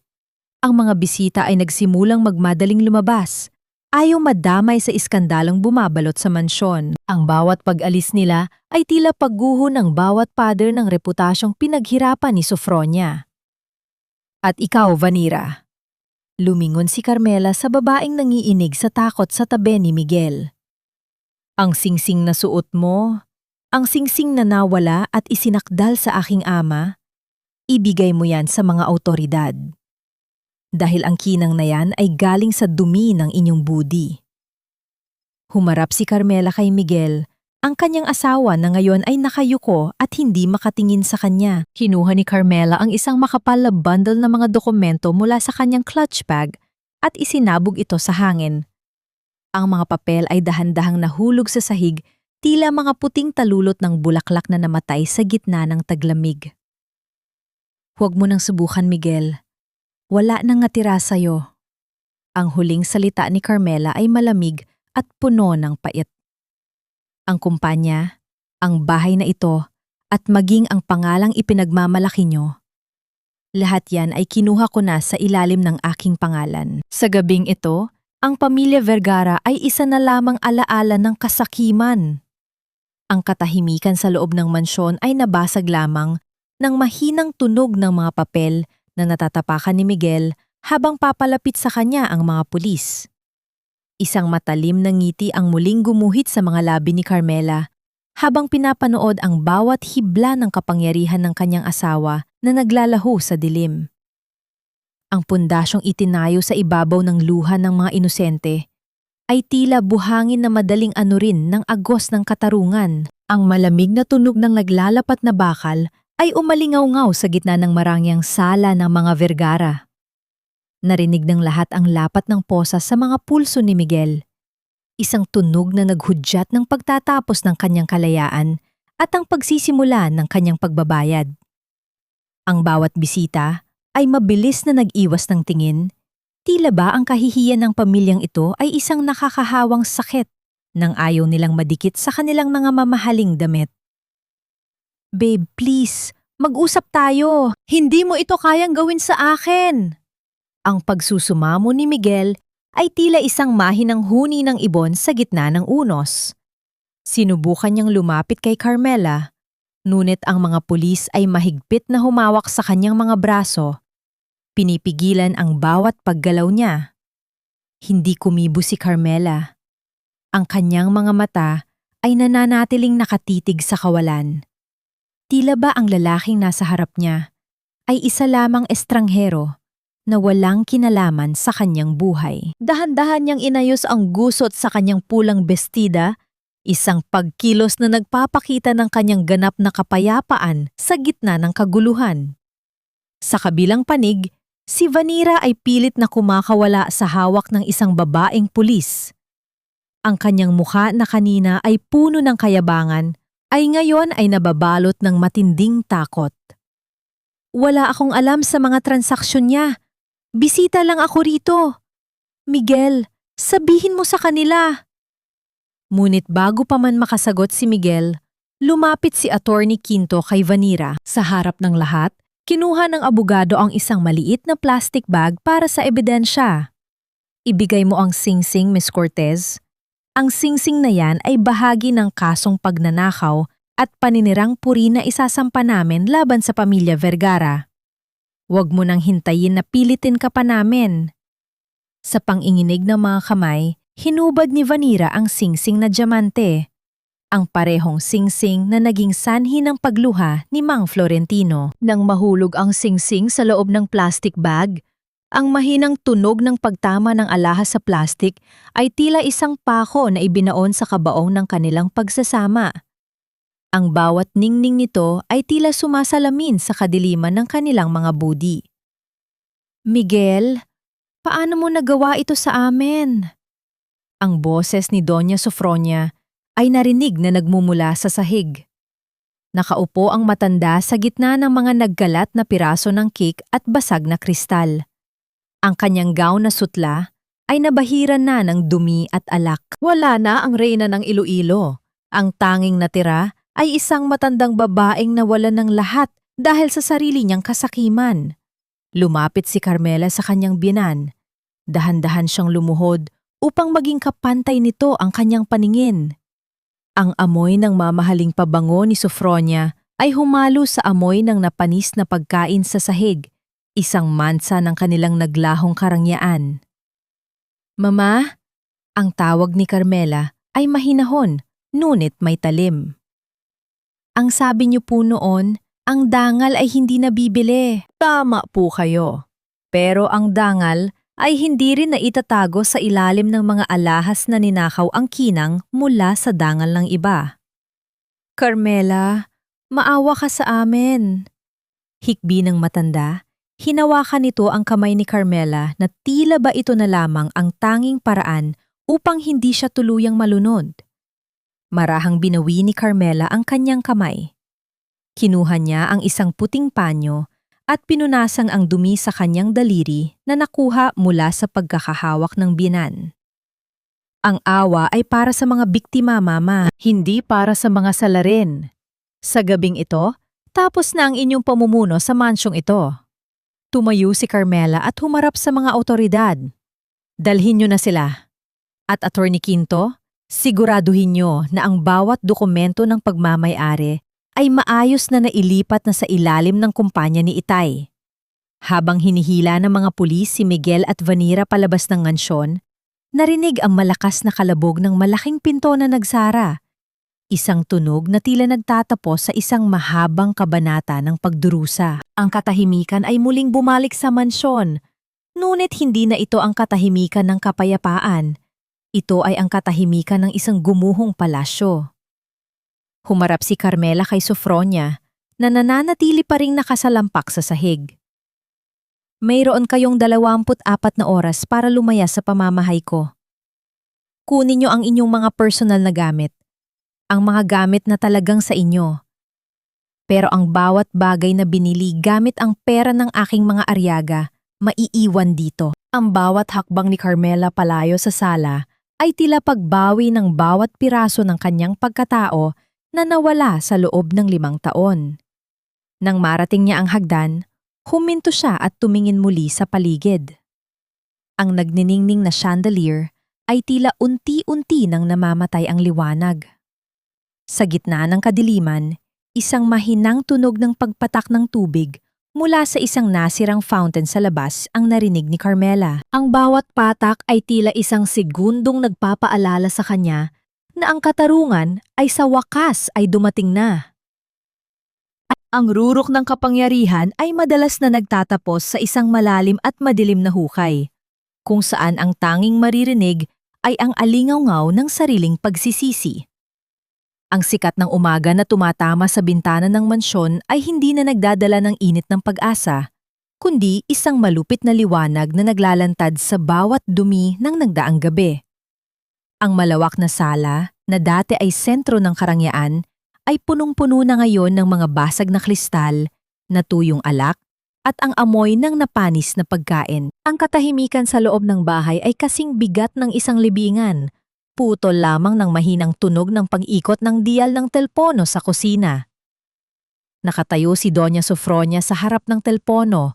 Ang kanyang mga kamay ay nanginginig habang pilit na tinatawagan ang kanyang mga kaibigan sa matataas na lipunan. "Hello? Marites? Ako ito, si Sofronia. Kailangan ko lang ng kaunting tulong, kahit pautang lang." Ang tunog ng pagkaputol ng linya mula sa kabilang panig ay tila isang malakas na sampal sa kanyang muka. Sinubukan niyang muli ang ibang numero, ngunit bawat tawag ay nagtatapos sa isang malamig na katahimikan o sa isang bastos na pagbaba ng telepono. Ang mga taong dati ay humahalik sa kanyang mga kamay ay ngayon ay itinuturing na siyang isang lason na dapat iwasan. Sa gitna ng kanyang kawalan ng pag-asa, ang tunog ng doorbell ay umalingaw-ngaw sa buong bahay. Sa pag-aakalang isa itong kaibigan na handang tumulong, mabilis na naglakad si Sofronia patungo sa pinto. Ngunit sa halip na isang kaalyado, bumungad sa kanya ang manager ng catering service at ang may-ari ng dekorasyon. Doña Sofronia, ang bill po para sa party kagabi. Umabot po ito ng 3 milyong piso, kasama ang mga nasirang kagamitan. Ang boses ng lalaki ay walang halong paggalang. Tila ba nakikipag-usap lamang siya sa isang ordinaryong utangera? Mag-antay kayo. Ipapadala ko ang tseke mamaya. Sigaw ni Sofronia, pilit na pinapanatili ang kanyang dangal. Kinuha niya ang kanyang pitaka at inilabas ang 5 magkakaibang credit card. Pinanood niya ang bawat pag-swipe ng card sa terminal na dala ng lalaki. Ngunit ang bawat subok ay nagreresulta lamang sa isang mahinang tunog ng pagkakamali at ang pulang ilaw na nagsasabing ang card ay wala ng bisa. Lahat ng account niya ay napasara na ni Carmela. Sa matinding kahihiyan, dahan-dahang itinaas ni Sofronia ang kanyang nanginginig na mga kamay patungo sa kanyang mga tainga. Tinanggal niya ang kanyang mamahaling hikaw na ginto at diamante at inilagay ito sa palad ng manager. Ito muna ang kunin nyo. Sapat na yan para sa ngayon. Ang bawat piraso ng alahas na nawawala sa kanyang katawan ay tila pagpunit sa kanyang sariling balat. Samantala, sa loob ng malamig at madilim na selda ng munisipyo, si Miguel ay nakaupo sa sahig na gawa sa semento. Ang amoy ng kalawang at ihi ay humahalo sa amoy ng kanyang mamahaling pabango na ngayon ay tila isang sumpa. Kinuha niya ang pagkakataong tumawag sa kanyang abogado, ngunit ang tanging sumasagot sa kabilang linya ay ang boses ng isang operator na nagsasabing ang numero ay hindi na aktibo. Sinubukan niyang tawagan si Vanira, ang babaeng pinag-alayan niya ng lahat ng nakaw na yaman. Ngunit ang tanging narinig niya ay ang malamig na katotohanan. Ang numero ni Vanira ay wala na sa serbisyo. Napagtanto ni Miguel na sa oras na bumagsak siya, kinuha ni Vanira ang lahat ng alahas na itinago nito at tumakas patungo sa lugar na hindi na niya mahahanap. Bumalik ang eksena sa mansyon. Dahan-dahang lumabas si Doña Sofronia sa malaking tarangkahan. Wala na ang kanyang marangyang sasakyan. Dala-dala niya ang 2 lumang maleta na mabilis niyang pinuno ng mga tira-tirang gamit. Ang kanyang mga gintong takong ay tumatama sa mainit na aspalto ng kalsada, habang ang bawat hakbang niya ay sinusundan ng mga mapang-uyam na tingin ng kanyang mga kapitbahay.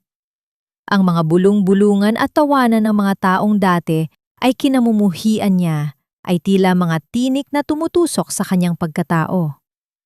Naglalakad siya sa ilalim ng nakatirik na araw, mag-isa at walang patutunguhan. Ang kanyang anino ay tila isang mahabang bakas ng kanyang nakaraan na kasakiman. Mula sa balkonahe ng mansyon, pinanood ni Carmela ang papalayong anino ng kanyang binan. Walang bakas ng ngiti o kagalakan sa kanyang mukha. Isang malalim na buntong hininga ang kumawala sa kanyang dibdib. Tila ba inilalabas nito ang huling tira ng pait na nananatili sa kanyang puso. Inabot niya ang susi ng bahay kay Attorney Quinto. Ipaubayan niyo na ang lahat ng ito sa bangko, Attorney. Wala na akong gustong maalala sa bahay na ito.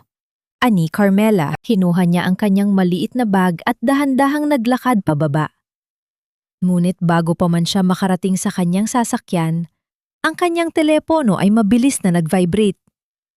Nang makita ang pangalan ng kanilang kapitbahay sa Negros, mabilis na kinabahan si Carmela. Sa pang-inginig ng mga daliri, sinagot niya ang tawag. Carmela, salamat at sumagot ka! Ang boses ng babae sa kabilang linya ay puno ng takot. Ang itay mo, si Mang Florentino, bigla siyang natumba habang nga sa bukid. Isinugod namin siya sa ospital, Carmela. Bilisan mo, mukhang hindi maganda ang lagay niya. Ang boses ng babae ay tila isang malakas na tunog ng kampana na yumanig sa buong pagkatao ni Carmela.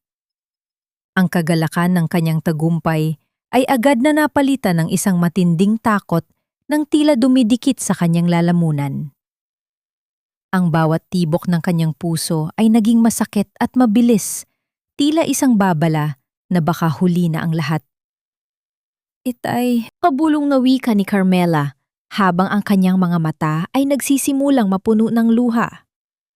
Mabilis siyang pumasok sa sasakyan at pinaandar ito. Ang bawat pag-ikot ng gulong ay tila pakikipagpaligsahan sa oras mismo. Ang tunay na yaman ay hindi matatagpuan sa mga gintong pader ng isang mansyon, kundi sa init ng kamay ng isang magulang na handang magsakripisyo ng lahat para sa iyong kaligayahan. Ang ugong ng makina ng bus sa gitna ng malalim na gabi ay tila isang malungkot na oyayi na sumasabay sa mabilis na pagtibok ng puso ni Carmela. Nakatingin siya sa labas ng bintana, kung saan ang madidilim na anino ng mga puno ng niyog at ang malalawak na taniman ng tubo sa Negros ay mabilis na dumadaan sa kanyang paningin. Ang bawat pag-alon ng bus sa bako-bakong daan ay tila nagpapapaalala sa kanya ng bawat hirap na dinaanan ng kanyang ama upang mapag-aral siya at mabigyan ng magandang kinabukasan. Ang mga luha na kanina pa niya pinipigilan ay dahan-dahang pumatak. Binabasa ang kanyang mga pisingi habang ang kanyang mga kamay ay mahigpit na nakakapit sa kanyang maliit na bag. Nang marating ng bus ang terminal, hindi na nadantay si Carmela na makababa ang lahat. Mabilis siyang tumakbo palabas. Ang tunog ng kanyang mga yabag sa semento ay mabilis at puno ng pagkabalisa. Sumakay siya sa isang tricycle at nagtungo sa pampublikong ospital ng probinsya. Ang amoy ng gamot at ang malamig na bugso ng hangin mula sa mga pasilyo ng ospital ay bumati sa kanya, nagdadala ng isang uri ng takot na hindi niya kailanman naramdaman sa harap ni na Miguel at Sofronia. Sa mga sandaling ito, ang matapang at makapangyarihang Carmela na nagpabagsak sa mga Vergara ay naglaho. Ang tanging natira ay ang isang anak na babaeng natatakot na baka huli na ang lahat upang sabihin sa kanyang ama kung gaano niya ito kamahal. Nurse, nasaan po si Florentino Arriaga? Ang boses ni Carmela ay nanginginig at halos hindi lumalabas sa kanyang lalamunan. Itinuro ng nurse ang isang kama sa dulo ng ward kung saan nababalot ng isang manipis at puting kurtina. Sa paglapit ni Carmela, dahan-dahan niyang hinawi ang tela. Doon, nakita niya ang kanyang ama, ang lalaking dati, ay tila isang matatag na puno ng nara sa kanyang paningin. Ngayon ay nakahiga sa isang payak na kama. Ang katawan ay tuyot at ang mukha ay kasing puti ng mga kumot. Ang mahinang tunog ng aparatong sumusukat sa kanyang paghinga ay ang tanging nagpapatunay na naroon pa siya. Lumapit ang isang doktor at marahang hinawakan ang balikat ni Carmela. Kailangan niya ng matinding pahinga, ma'am. Hindi po sakit ang nagpabagsak sa kanya, kundi ang sobrang pagod at kakulangan sa sustansya. Sabi ng mga kapitbahay niyo, halos hindi na siya kumakain para lang makatipid at maipadala ang bawat sentimo sa inyo sa Iloilo. Ang mga salitang yon ay tila isang matalim na balisong na humiwa sa puso ni Carmela habang nabubuhay siya sa marangyang mansyon at patuloy na naglilingkod sa mga taong madalas siyang maliitin. Ang kanyang ama naman ay unti-unting nauubos sa walang tigil na pagtatrabaho para lamang masiguro na hindi siya magkulang. Sa sandaling iyon, tila gumuho ang lahat ng pilit na katatagan ni Carmela. Napaupo siya sa gilid ng kama ng kanyang ama, marahang hinawakan ang tuyot na kamay ni Mang Florentino at isinandal ang noo roon. Doon niya ibinuhos ang lahat ng bigat na matagal niyang kinimkim. Ang sakit, ang panghihinayang, at ang pananabik na matagal niyang itinago sa kanyang dibdib. Itay, patawarin niyo po ako. Ang kanyang mga hikbi ay pumuno sa maliit na espasyo sa likod ng kurtina. Nandito na po ako. Hindi na po tayo babalik sa kanila. Binalik ko na ang dangal natin, Itay. Tila narinig ng matanda ang boses ng kanyang anak. Dahan-dahang gumalaw ang mga daliri ni Mang Florentino at marahang dumampi sa buhok ni Carmela. Ang pagdilat ng kanyang mga mata ay puno ng pagmamahal at walang bakas ng anumang hinanakit. Anak, Carmela, ang tinig ni Mang Florentino ay tila isang mahinang bulong ng hangin. Huwag kang humingi ng tawad. Ang makita kang malayo at masaya ay sapat na para sa akin. Ang mahalaga, malayo ka na mula sa mga taong hindi marunong magpahalaga sa iyo. Sa gitna ng amoy ng antiseptic at ang malamlam na ilaw ng ospital, naramdaman ni Carmela ang isang uri ng kapayapaan na hindi kayang ibigay ng anumang kayamanan. Ang pagpapatawad ng kanyang ama ay ang huling gamot na kailangan ng kanyang sugatang kaluluwa. Itatayo natin muli ang lahat, Itay. Pangako ni Carmela habang hinahalikan ang kamay ng ama. Sa pagkakataong ito, tayo naman ang magsasama. Wala nang sasakit sa atin. Tumingin si Carmela sa bintana ng ospital, kung saan ang langit ay nagsisimula ng magbago ang kulay mula sa madilim na asul patungo sa isang maliwanag na ginto. Ang bawat sinag ng araw na nagsisimulang lumabas ay tila isang tanda na ang gabi ng kanilang pagdurusa ay pormal nang natapos at ang umaga ng kanilang bagong buhay ay narito na. Ang tunay na tagumpay ay hindi nasusukat sa dami ng taong yumuyukod sa iyong kapangyarihan, kundi sa dami ng pusong nakatagpo ng pag-asa dahil sa iyong kabutihan. Ang bawat hininga ng hangin sa Negros ay tila may dalang tamis ng asukal at ang sariwang amoy ng basang lupa matapos ang isang mahinang pang-ulan. Sa gitna ng malawak na taniman ng tubo, kung saan ang mga dahon ay sumasayaw sa saliw ng dahan-dahang ihip ng hanging amihan, nakatayo ang isang bahay na gawa sa matigas na kahoy at kawayan. Hindi ito ang malamig na mansyong gawa sa marmon sa Iloilo. Ito ay isang tahanang humihinga, may init ng pagmamahal at nagbibigay ng tanawin sa gintong abot tanaw ng lalawigan. Nakatayo si Carmela sa balkonahe. Hawak ang isang tasa ng mainit na kape na nagmumula sa mga butil na itinanim mismo sa kanilang bakuran. Ang tunog ng dahan-dahang pag-ikot ng kanyang kutsara sa loob ng tasa ay tila isang payapang musika na naghuhudyat ng kanyang bagong simula. Wala na ang kanyang mga mamahaling alahas at ang mabigat na kolorete sa mukha. Ang tanging suot niya ay isang simpleng puting blusa at ang kanyang mga mata ay nagliliwanag na ngayon sa tunay na kaligayahan. Anak, narito na ang mga dokumento para sa mga magsasaka. Ang boses ni Mang Florentino ay narinig mula sa loob ng bahay. Lumabas ang matanda, maayos na ang pangangatawan at may suot na malapad na ngiti. Ang kanyang mga mata ay wala na ang bakas ng pagkapahiya, kundi puno na ng danggal at pagmamalaki. Salamat, Itay. Mukhang handa na ang lahat para sa pagbubukas ng Pondasyong Florentino bukas. Sagot ni Carmela habang inaalalayan ang kanyang ama na maupo sa isang upuang gawa sa ratan. Ginamit ni Carmela ang bawat sentimong nakuha niya mula sa pagpapasara ng mga negosyo ni Miguel upang itatayo ang pundasyong ito. Ang layunin niya ay simple. Tiyakin na wala nang magsasaka sa kanilang bayan ang kailangang dumanas ng gutom o pang-aapi dahil lamang sa kahirapan. Nagbibigay ang pundasyo ng puhunan para sa mga maliliit na taniman at nagpapaaral sa mga anak ng mga manggagawa sa bukid. Sa bawat batang nakikita niyang may hawak na bagong aklat, nararamdaman ni Carmela na unti-unting nabubura ang pait ng kanyang nakaraan. Habang nag-uusap ang mag-ama, isang pamilyar na boses ang narinig nila mula sa ibaba ng hagdan. "Tao po! Ma'am Carmela! Mang Fiorentino!" Nanlaki ang mga mata ni Carmela sa tuwa nang makita niya si Manang Rosa. Ang matandang mayordoma ay may daladalang isang maliit na bayong at may suot na masayang ngiti. Mabilis na bumaba si Carmela at niyakap ng mahigpit ang matanda. "Manang Rosa, akala ko ay hindi na kayo darating."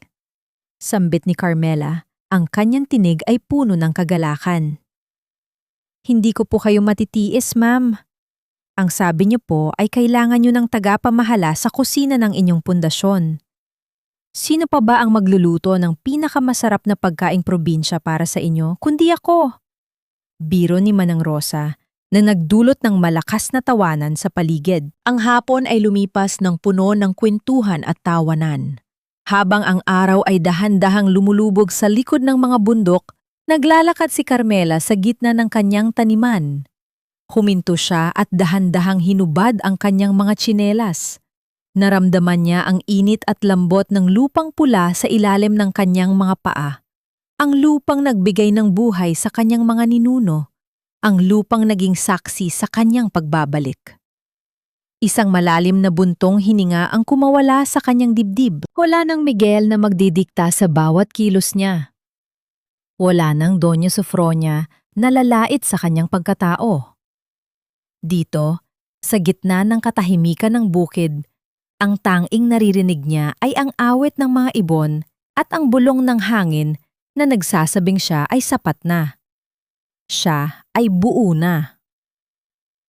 "Carmela! Halika na anak! Nakahanda na ang hapunan!" Tawag ni Mang Florentino mula sa malayo. "Susunod na po, itay!" Sagot ni Carmela. Tumakbo siya patungo sa bahay. Ang kanyang bawat hakbang ay magaan at puno ng direksyon. Ang mga luha ng nakaraan ay naging pataba sa kanyang kasalukuyan. At ngayon, handa na siyang anihin ang pinakamatamis na bunga ng kanyang buhay, ang kapayapaan ng loob. Ang bawat bituin na nagsisimulang magpakita sa langit ay tila mga saksi sa isang kwentong nagsimula sa dilim, ngunit nagtatapos sa isang maningning na liwanag. Ang gabi ay dumating, ngunit hindi na ito nakakatakot dahil ang bawat sulok ng kanyang bagong tahanan ay nababalot ng tunay na pag-ibig at katarungan. 3 taon na ang mabilis na lumipas mula nang gumuho ang mga pader ng mansyong gawa sa kasinungalingan sa Iloilo. Sa ilalim ng ginintuang takip-silim ng Negros, ang bawat dapit hapon ay tila isang muling pagsilang para kay Carmela. Nakatayo siya sa harap ng malawak na gusali ng Pondasyong Florentino, pinapanood ang mga huling mag-aaral na naglalakad pa uwi. Ang kanilang mga tawanan ay humahalo sa banayad na kalansing ng mga dahon ng tubo sa paligid. Ang Carmela na dati ay laging nakayuko at natatakot sa sariling anino, ay wala na. Ang babaeng nakatayo ngayon ay may tuwid na likod, maaliwalas na mukha, at mga matang puno ng katarungan at kapayapaan. Isang lumang radyo sa mesa ng gwardiya ang naghahatid ng mga balita mula sa lungsod.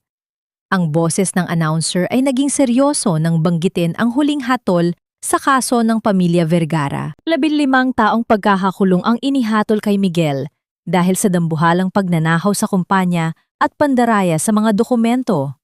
Wala na ang kanyang mga mamahaling relo at taksido.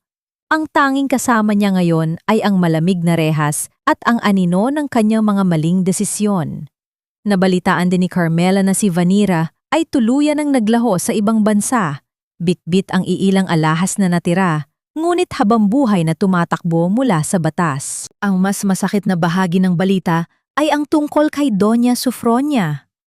Ang dating reyna ng Iloilo ay namumuhay na ngayon sa isang maliit at madilim na paupahan sa gilid ng Maynila. Ang kanyang isip ay dahan-dahan ng nilalamon ng limot. Ayon sa mga nakakakita sa kanya, araw-araw siyang nakaupo sa labas ng pintuan, suot ang mga luma at punit-punit na damit, habang ikinukwento sa mga dumaraang estranggero ang tungkol sa kanyang anak na milyonaryo at ang kanyang mansyong gawa sa ginto. Isang trahedyang bunga ng sariling kapalaluan. Ang babaeng kinamuhian ang mga dukha ay naging isa sa kanila. Ngunit walang anumang dangal na natira. Dahan-dahang pinatay ni Carmela ang radyo. Hindi siya nakaramdam ng galit at lalong hindi siya nakaramdam ng katuwaan sa sinapit ng mga ito.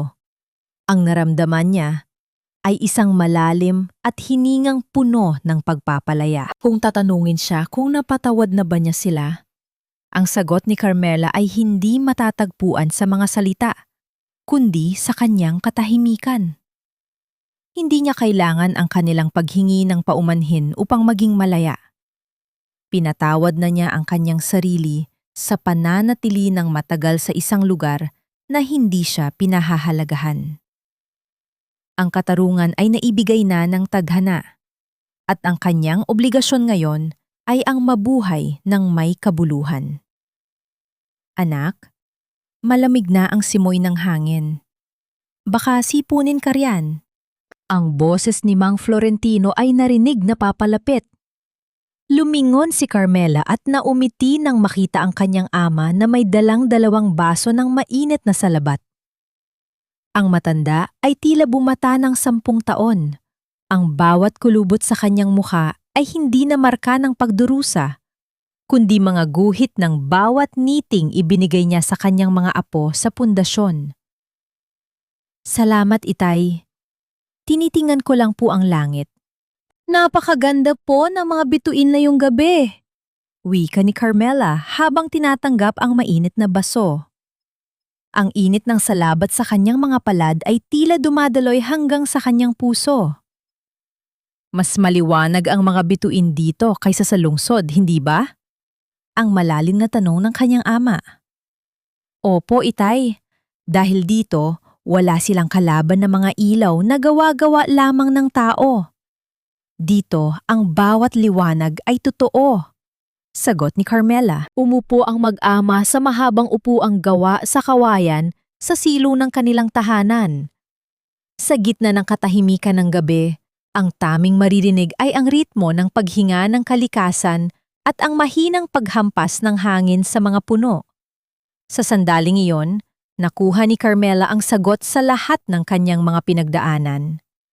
Natutunan niya na ang tunay na lakas ay hindi nasusukat sa kung gaano mo kayang lumaban, kundi sa kung gaano mo kayang bumangon matapos ang bawat pagkadapa. Ang dangal ng isang tao ay hindi nakatali sa kanyang yaman o sa pangalan ng kanyang pamilya, kundi sa katapatan ng kanyang puso at sa katatagan ng kanyang paninindigan.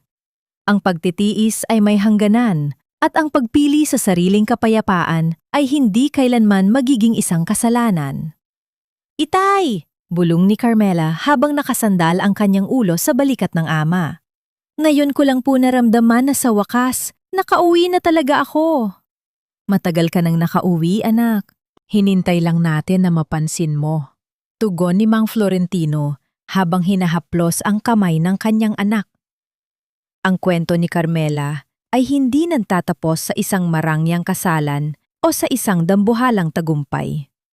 Nagtatapos ito sa isang tahimik na gabi sa ilalim ng mga bituin kung saan ang isang anak at ang kanyang ama ay payapang nagpapahinga, malayo sa ingay ng mundo, malaya sa tanikala ng nakaraan, at handang harapin ang bawat bukas ng may pag-asa at pagmamahal. Ang gabi ay lumalim. Ngunit ang bawat sulok ng Negros ay nanatiling maliwanag sa liwanag ng isang pusong sa wakas ay nakatagpo na ng kanyang tunay na tahanan.